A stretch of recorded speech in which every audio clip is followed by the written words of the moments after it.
broadcasting in the 2 p.m. hour from the studios of AM 950 KTNF, the progressive voice of Minnesota, and airing on WCPT, Chicago's progressive talk, weeknights at 8 p.m. Welcome to the Gailey Show. There's a lot happening in the news today. We know there's some great shows from earlier today. Stephanie Miller, Tom Hartman, obviously Choose Views on WCPT, of course, Joan Esposito and Patty Vasquez. Please catch up with all of them everywhere you get your podcast or on am950radio.com or heartlandsignal.com. Coming up after us, you can catch up with all of the news on the Matt McNeil Show. However, for us today, it is our Thinking Clearly, Thinking Queerly episode, where we sit down with a guest for the majority of the episode to help us think more clearly and more queerly on the major issues of the day facing the queer and allied community. After that, I will continue my Queer in the Cosmos essay series. Today's guest is Nick Venegoni. Nick is a holistic psychotherapist who supports queer folks to heal from trauma and anxiety to create more joyful lives and fulfilling relationships. Nick founded and co-hosts the Queer Spirit podcast. They were raised Catholic in the suburbs of Southern California, but have had the privilege of exploring many spiritual paths. Really important to set the tone for the Queer Spirit podcast. Nick's primary spiritual practices these days include earth-based wisdom, Buddhist psychology, mindfulness meditation, and sound healing. Hello, Nick. Welcome to the Gailey Show. Hi, John. Thanks for having me. Good So to see you again. I know, to see you. So originally, for folks who know, have been longtime listeners of this show, know that we have a podcast called This Queer Book Saved My Life that Jim also executive produces. And so we actually got to do Nick and Nick's co-host, Tanya Mark, and I got to do a crossover episode of Queer Spirit and This Queer Book Saved My Life last year. And as we've been going now on the Gailey Show, and everything that's been happening in the world, I thought I need to talk to Nick and Tanya Mark about care practices and healing and all of that stuff. And I couldn't think of anybody else better to talk about that, specifically from a queer lens. So I'm really excited to have you here and to be in conversation with you. And for folks, we will actually be in conversation with Tanya Mark next Tuesday. So it's a whole Queer Spirit double feature, if you will. But so where I want to start, though, is that the Queer Spirit podcast is actually moving in a really cool transformational direction with care chats. Maybe we want to start there. Sure. Yeah. So the podcast has been around for, I think we're in our 8th year now, and the 3rd year with Tanya Mark. And it originally started out as interviewing other queer practitioners, healers, artists, activists, that kind of thing. And this year we decided, the first thing we thought was like, well, let's have like more of these short, quick one-on-ones with Tanya Mark and myself on just like a topic of the week. And then as we were doing more of them, we're like, well, maybe we could just invite other people in to have those care chats with us. And we decided, let's just do that instead of the longer form interview style. Because, you know, people are so used to shorter form content these days. We thought, well, let's just give people what they have the bandwidth for. And there's so much going on in the world. Sometimes people don't have time for 45 minutes to an hour to listen to a full interview.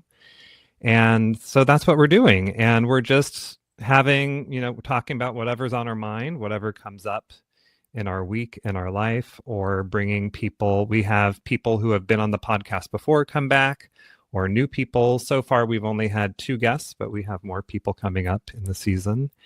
And that's where we are with that. So the title, Queer Spirit, unpack that for us, particularly the spirit part of things and the work that you do there. That's a big question. We're going to start at the top of the iceberg and just work our way. Yeah, that sounds good. So I came up with that name because I wanted to talk to other people in my sphere about how they practice or experience spirituality in a way. And so queer spirit in general could be interpreted as like the spirit of something, the spirit of queerness, or it could be looked at in a more like spiritual way. I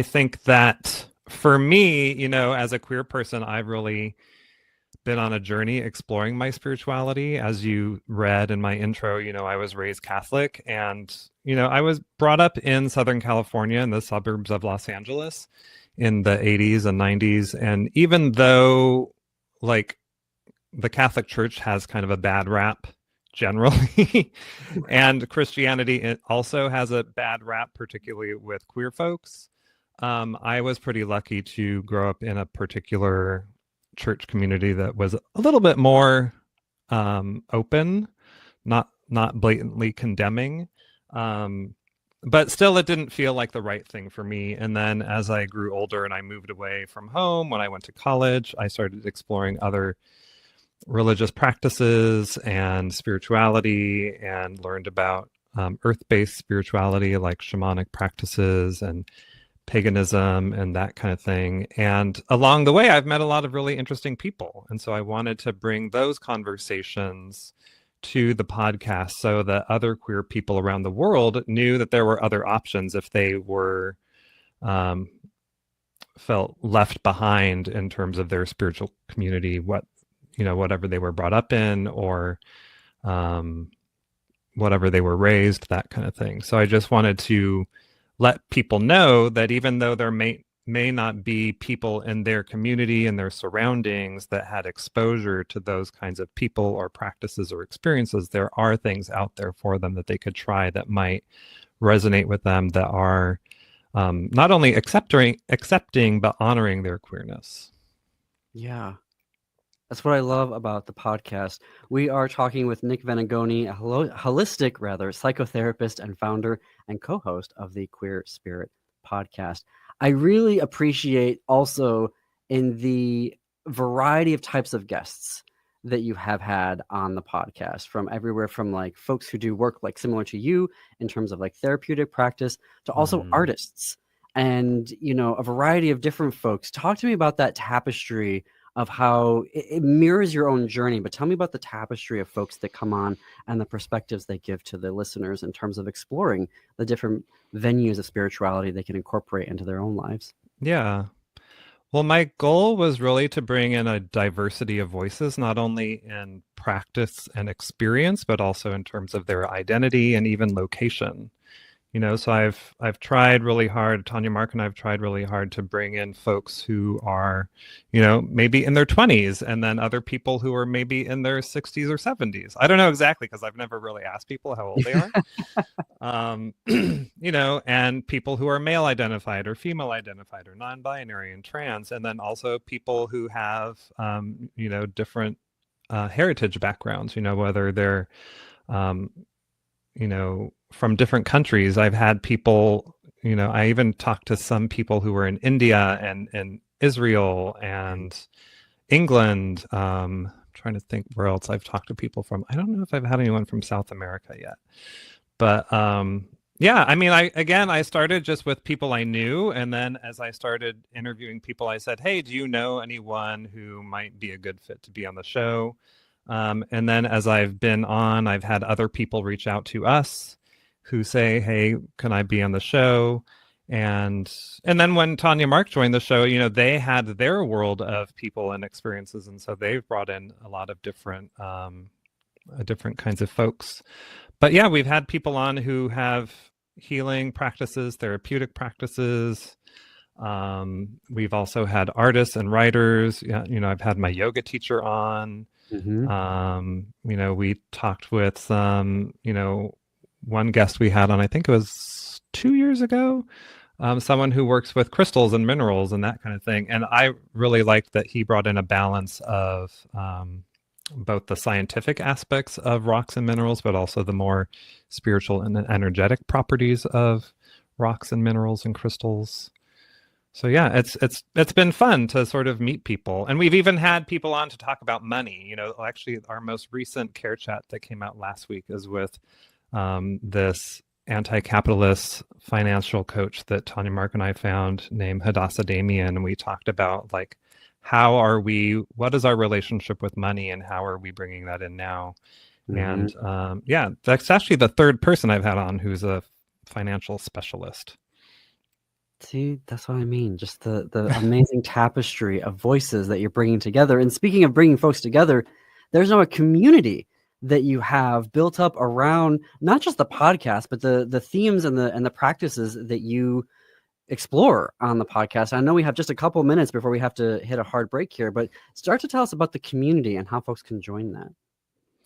Yeah, so the community, initially, I started having a Facebook group, and as a way for people to engage more with the content, connect with other listeners from the podcast, and then decided to pivot away from Facebook and wanted to create something that felt a little bit more private and secure, but also just felt more contained and not so distracted with other Facebook content like commercials and ads and that kind of thing.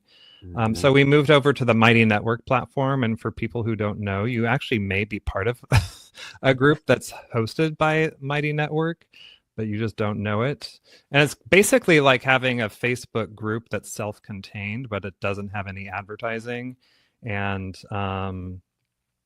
yeah, so it's just a place for people to connect. And we started putting, when we did video recordings of the podcast, we posted them there.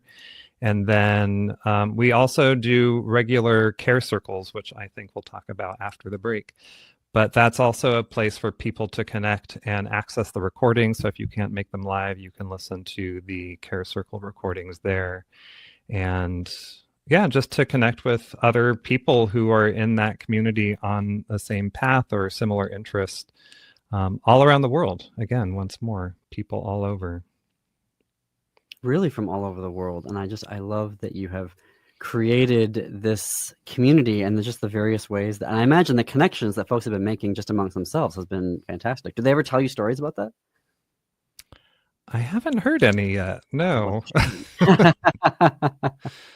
They should. We are going to come up here on a hard break. We're going to have more with Nick Venegoni, who is the founder and co-host of the Queer Spirit podcast. You can connect with more progressive news and talk at our website, am950radio.com. You can also head over to heartlandsignal.com and be sure to support all of our sponsors that you hear about in this break, because they make shows like this possible in a time where we need more independent media and less corporate media. So tell them that you heard about them on The Gailey Show on AM950 Radio or on WCPT, Chicago's Progressive Talk.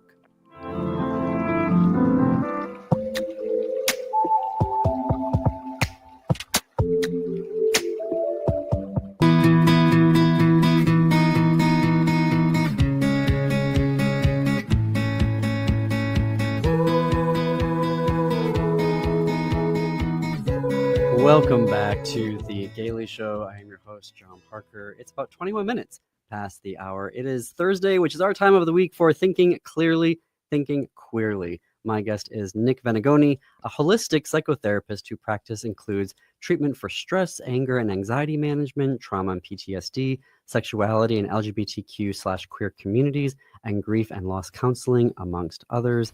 He is the host and co-host and founder of the Queer Spirit podcast. And there is a community hosted by Mighty Network where you all can do care practice circles in them. Can you talk to us more about what that is and what folks can expect in doing them? Yeah. So I started out offering online meditation circles via Zoom a number of years ago, and then got a little bit more serious about it during COVID lockdown. And then when Tanya Mark joined the podcast and the community, we decided to start offering them regularly. So at this point now, we have 3 different care circles that we offer every month. And it's basically a time and a place online for queer folks to get together and just practice together and be in space to practice together. And Tanya Mark and I co-create a new practice for every circle. So the first Saturday is in the mornings at 9:30 Pacific time, and that primarily focuses on guided meditation and breath work.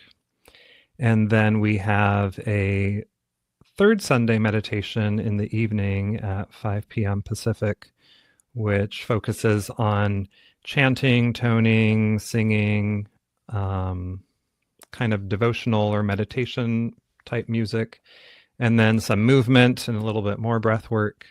And then we have a fourth Sunday circle, which is at 9 a.m. Pacific now, that Tanya Mark runs by themselves, which is a POC, POGM care circle. So each one is about an hour-ish, give or take. And it's just a place for folks to get together, and we guide them through a practice to bring care to themselves, to their mind, their body, their spirit, through meditation, breath work, movement, chanting, singing, toning. I'm not sure exactly what Tanya Mark does in the POC circle. You can ask them next week about it. Probably some similar stuff.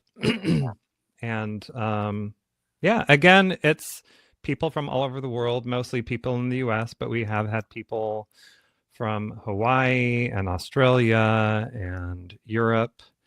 And yeah, so I usually lead the guided meditation portion, and then Tanya Mark leads the breath work and movement portion. And then for the toning and singing part, we usually sort of share. And that's actually how Tanya Mark and I initially met. We met during during COVID lockdown in an online chanting circle. Because Tanya Mark lives in Southern California and I live in Northern California. And that's how we initially connected, was through that group. Now, when you say chanting, for folks that don't know what that means, unpack that for us. Yeah. So chanting can be a mantra. And when I say a mantra, it can be like a one-line affirmation. You know, I am a being of light, connected to source at all times. Or it could be, sometimes we do things in other languages. So the chanting circle that Tanya Mark and I met in, our teacher, Linda Arnold, primarily teaches stuff from the Vedic and yogic tradition. So there can be stuff that you might hear if you go to a yoga class that's in Hindu or some other language from Asia. But, you know, sometimes we've done stuff in Spanish, we've done stuff from Native American traditions, or sometimes it might just be more like a short song, you know, that's easy to just repeat. And the idea with singing or chanting in particular is that you don't, after a while, you sort of get it in your head in terms of like what you're singing and that kind of thing. And you can get into a bit of an altered state. And the idea is bringing intention and focus to something that you're working on or towards, or trying to bring that energy or vibration into your body, into your system, into your space, into your life. Because, you know, especially us queer people are having a moment. We've had a moment off and on for a while, but, you know, it's important just to feel that and have that space and community to really bring joy back to ourselves, to our bodies, to our spirits. And it's something where you don't need perfect pitch to do it.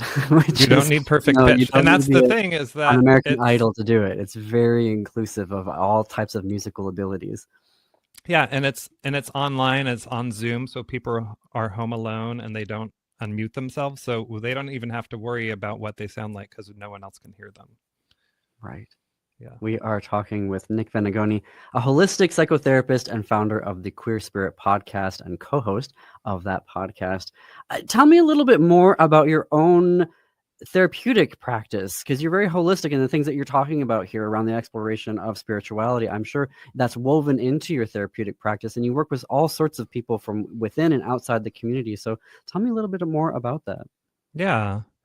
So I was trained in a particular style of therapy called transpersonal psychology, which basically is kind of the holistic sort of spiritual but non-denominational branch of psychology, which looks at, you know, all of the person and what is beyond the person.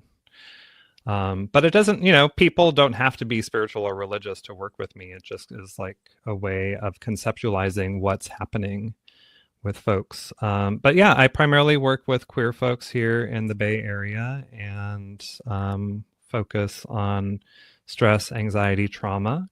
And I do regular talk therapy that most people think of when they think of psychotherapy. But but I also have trained and practiced a bunch of other modalities that are less commonly used or less well known.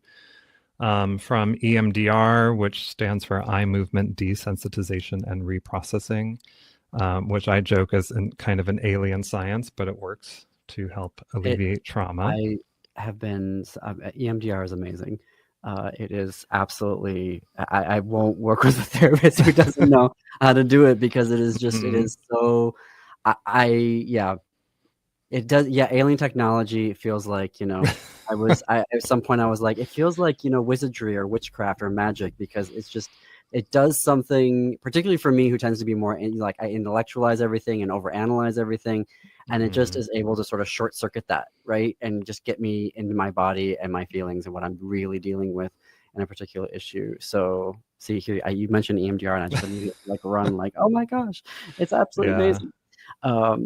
Sorry, I interrupted you. It's okay. It's okay. So I do EMDR, I do hypnotherapy. Sometimes I bring in a little bit more of the spiritual transpersonal stuff like energy medicine. I bring sound healing into my work. I do practice a somatic modality, which is a body-based therapy called neuroaffective touch. Oh, I'm coming up on a break here. I want to hear more about that, because that's also a very interesting modality to learn about. Folks, we're going to take a break here. You are listening to The Gailey Show on AM 950 and WCPT 820, Chicago's Progressive Talk.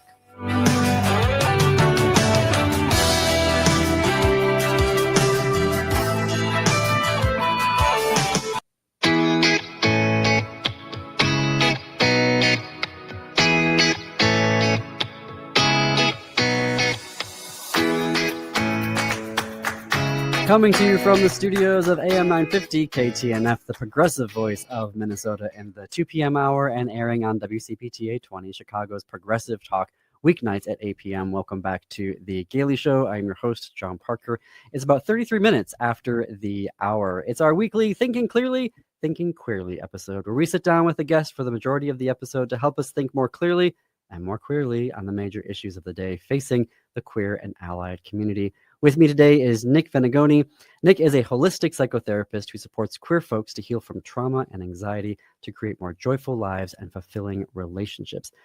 He founded and co-hosts the Queer Spirit podcast, and we were talking right before the break about different types of modalities that you use with your patients, and one of those was around somatic experiencing. So do you want to pick it up there and talk about what that is? Because that is something that I have been wanting to try for a number of years now. Yeah. So just to clarify, I do not practice somatic experiencing. That's a different modality. Oh, my bad. It's okay. I practice a different somatic modality. There's actually a whole bunch of somatic-based psychotherapeutic modalities, and the one I practice is actually called neuroaffective touch, which was created by a woman named Aileen LaPierre, who's based in Los Angeles. And it focuses primarily on the way that memory and emotion are held in the body, and working to bring contact, touch, support, nourishment to the body to feel safe, to allow that to emerge and unfold. Similar to the way that EMDR helps to release it from the brain, like that's kind of the focus of EMDR is the brain. Whereas the focus of neuroaffective touch and probably most other somatic modalities is the body, and particularly the nervous system, supporting the body to feel safe and the nervous system to relax enough to feel safe, to allow trauma or unpleasant memories and emotions to emerge and to release and not get trapped in the body and held sort of muscularly in that way. And so important for queer folks when I was doing LGBTQ health equity work here in the state of Minnesota. And we would have either research. We were the only ones doing LGBTQ health research and having like real data on a regular basis. And when we would do the qualitative stuff and have folks share stories of things that were working for them, so much of what you're talking about in doing a new therapeutic practice came up as being so powerful for queer communities. And speaking of community, you have 10 interns from UCLA's Behavioral Health Support Specialist Certification Program joining the Queer Spirit community to do programming this summer. Tell me more. I know, it's kind of crazy. Tanya, Mark, and I were joking the other day. It's kind of like we suddenly became parents to 9 other people. Because Tanya Mark is one of those 10 interns. So Tanya Mark is in a certificate program, a year-long certificate program with UCLA called the Behavioral Health Support Specialist Certificate Program, and with a focus on queer community. And so they learn, it's essentially sort of like community mental health with a behavioral focus, and teaching them skills and tools and practices to go out into the world, whether it be volunteering or getting a job at a nonprofit or a community-based organization, that kind of thing. And so part of that certificate program is the students need to get an internship for about 4 months. And so Tanya, Mark, and I decided to take on 1 or 2 interns. And then there was a little bit of a snafu with one of the other organizations that was going to take on some of the interns, and they didn't have any place to go. So the last minute we took on more. So now we have Tanya Mark plus 9 interns. And Tanya Mark is doing a really excellent job supporting and managing them. For the most part, I'm sort of like background support, tech support kind of thing, and bring the clinical perspective in.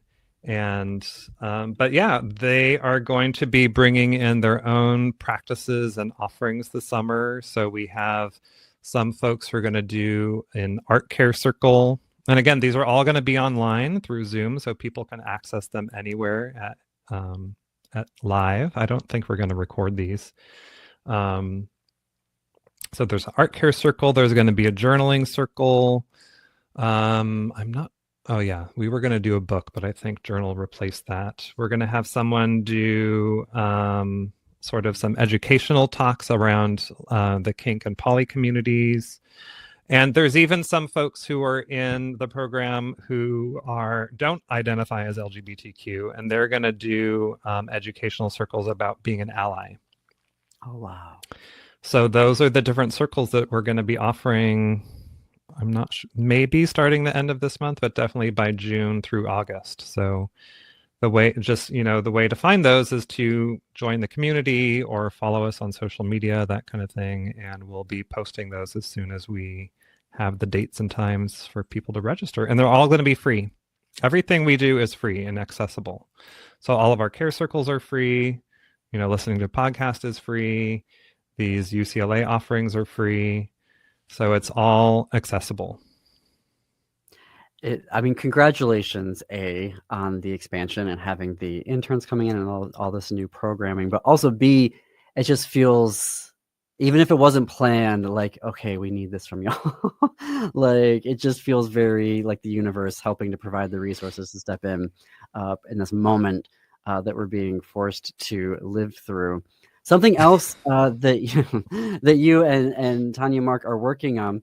Oh, and I just saw Patrick. I don't know if you're there in the control room. They're doing music, and we also have a music clip. So we're going to try to get that pulled up here so we can listen to just a little bit of that. But can you walk us through, like, why did you want to take on music creation, and how does that work within the work that you're doing with I wouldn't say clients, but like the community members within community?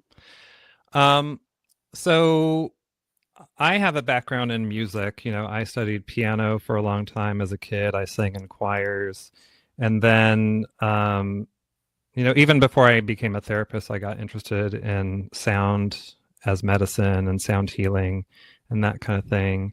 And then because of the way that Tanya Mark and I met, it was really important. We both really have a passion for music.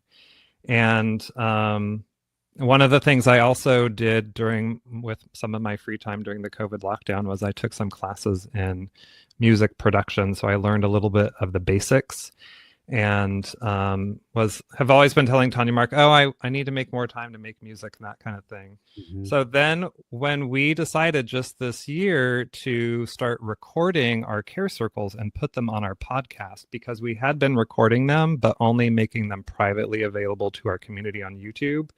So prior to that point, we had just been using other people's recorded music on a streaming platform for the care circles. But then when we wanted to put them on the podcast, I thought, well, we can't record other people's music and put them on our podcast. Yeah. So I was like, well, I guess I have to start making the music myself now. So I will say, a lot of what I've been doing so far is there are these recorded sound packs that have loops and stuff that are designed for making meditative type music. And then I'll just throw in a little bit. But as I've been going through the months, I've been adding more and more of my own original kind of stuff. But it's not something that you listen to, for fun, really. It's like something that you listen to for relaxation, meditation, that kind of thing. And they're longer pieces. They're, like 10 or 15 minutes long.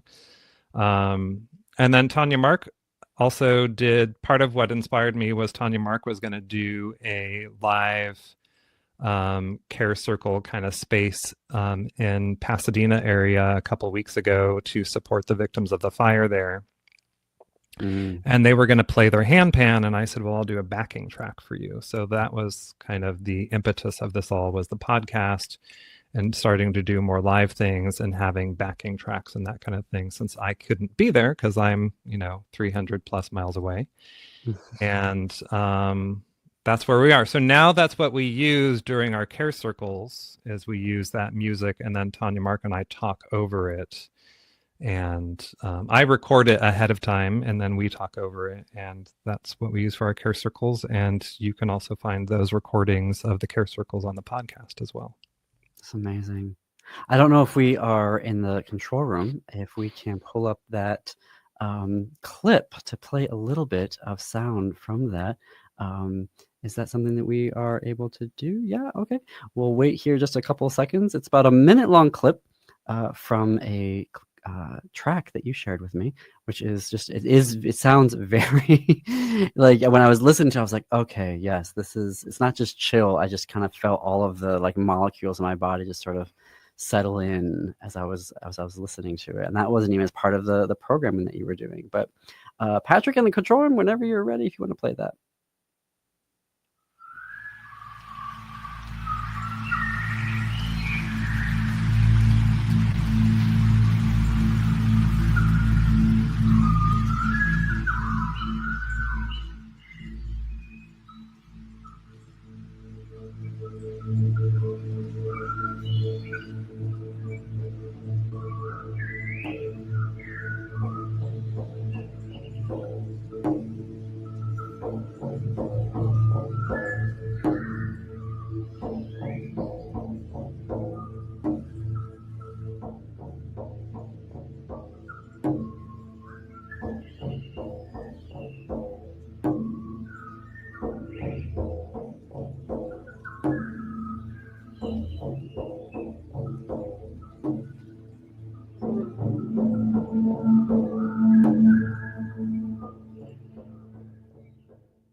Even just listening to it now, that's good. It has such power and impact to it. And I think it's so cool and necessary, right, that you're doing that and incorporating that in there, because it just adds a whole other element to what the work that you're doing.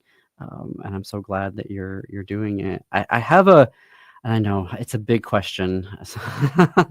I am curious how, if at all, the work that you and Tanya Mark are doing has shifted or changed since the inauguration in January.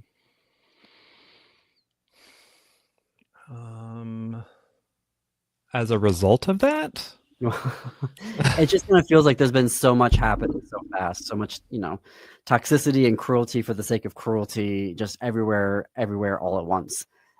So I'm curious if you're seeing that reflected in what the community is asking for, or the things that are coming up in the circles that you're doing, or in the topics for the care chats at all. I think that because Tanya Mark and I are, our passion and our commitment is to providing care to the community and support that's accessible and available. And we, with Tanya Mark's background as a coach and a facilitator and a guide, and also as a teacher, and my background as a therapist, we both understand like the history of oppression and trauma that queer people have experienced, and that, I don't think we were surprised or unprepared for what was going to happen. And after the election, but before the inauguration, we already started talking about like, what do we need to do? How do we need to prepare? But I don't think that there was anything really, at least from the outside, that looked too different in terms of like how we were bringing the message and the medicine forward that we're carrying to the community. I mean, as we talked about, like the care chats have changed a little bit from the podcast, and the music has been come in, but I don't think that was really because of what's happening politically, at least not initially. But there is a way that we're trying to bolster ourselves so that we can bolster our community for however long we need to weather this current storm. And I guess, the other thing is we're also working really hard sort of in behind the scenes right now to solidify our process and our practice from a sort of organizational perspective, and working on reaching out to funders to support us, because we spend a lot of time and energy into the work that we do, and because it's free, it's like, I know that I hate to cut you off. We're at a break here. We are going to include links to how to connect with Queer Spirit and Nick. Go to our show notes on our website, am950radio.com, or everywhere you find your podcast. Nick, thank you for being on the show today. Thank you for having me.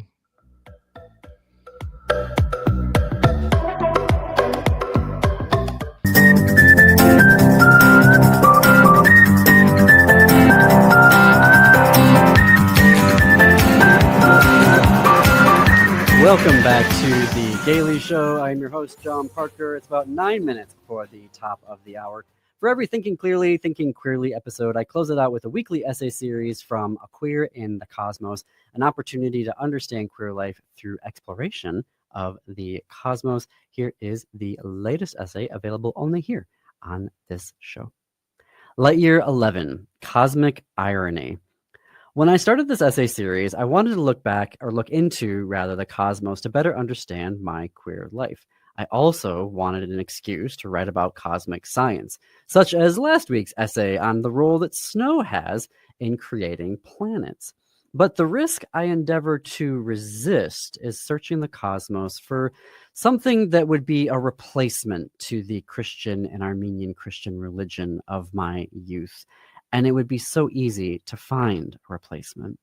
For example, this past weekend was the first weekend that I could be outside and feel alive again. Out in the woods of northwest Wisconsin, the earth was awake, with flowers resurfacing and salamanders scurrying about, and the air had a heat to it. The outdoors wasn't a threat to be bundled up from in parkas, boots, and gloves, but rather in its heat, it invited you to make yourself vulnerable and bare your skin. After a couple of hours of hiking, I stood next to a lake, parched. I guzzled from my water bottle and laughed at what a spiritual moment, religious moment it could have been. As I've written earlier, stars create elements such as calcium when they explode, sending that calcium out into the universe. And I have osteoporosis, so I need to take a calcium supplement to strengthen my bones. That supplement needs to include vitamin D. Without it, our bodies are unable to process the calcium into the minerals our bones need. Of course, the other way to get vitamin D is to simply stand underneath a star. Ultraviolet radiation from the star permeates our skin and converts the chemical formula of a specific molecule we have in our skin's lower layers. Then, using the star's heat, the transformation accelerates, fully changing that molecule into vitamin D. A star's radiation and heat fortifies my bones. And in drinking that water, something we cannot live without, I was absorbing the oldest atoms in the universe, hydrogen, created seconds after the Big Bang. Hydrogen is over 13 billion years old. All the hydrogen in the universe created in the mid-seconds after the Big Bang. What an opportunity for a religious moment then. In that moment of cosmic radiation and molecular transformation, of communion with ancient atoms, wasn't I recognizing a connection to a higher power?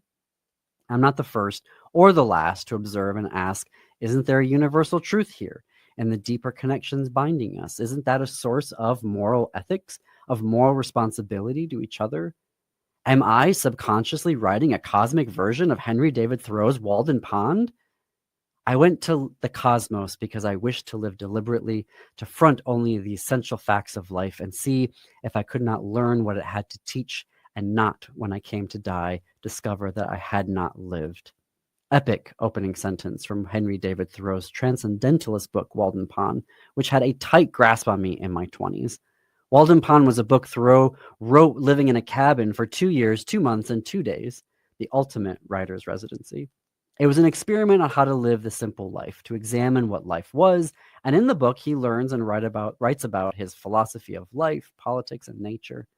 He wrote, I wanted to live deep and suck out all the marrow of life, to live so sturdily and Spartan-like as to put to rout all that was not life, to cut a broad swath and shave close, to drive life into a corner and reduce it to its lowest terms, and if it proved to be mean, why then to get the whole and genuine meanness of it, and publish its meanness to the world, or if it were sublime, to know it by experience and be able to give a true account of it. Thoreau concluded his hypothesis he intended to explore in Walden Pond by writing, for most men, it appears to me, are in a strange uncertainty about life, whether it is of the devil or of God, and have somewhat hastily concluded that it is the chief end of man here to glorify God and enjoy him forever.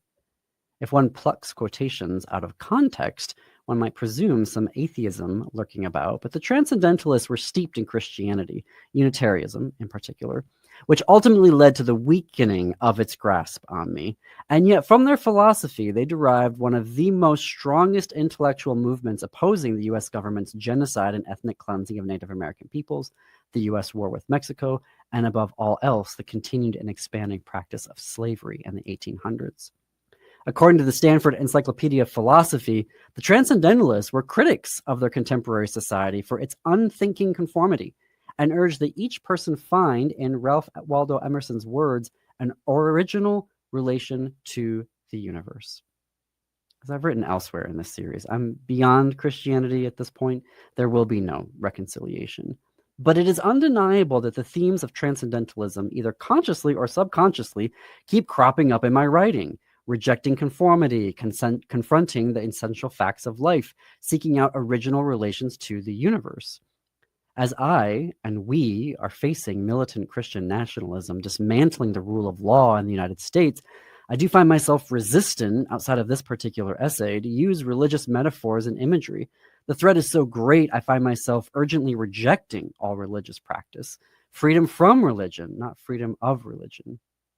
Additionally, it's so horrifying and dangerous to me what the Christian nationalists are doing, not just to the queer community, but to so many communities and to the entire American experiment, that I admit I'm using the cosmos as a respite, a haven.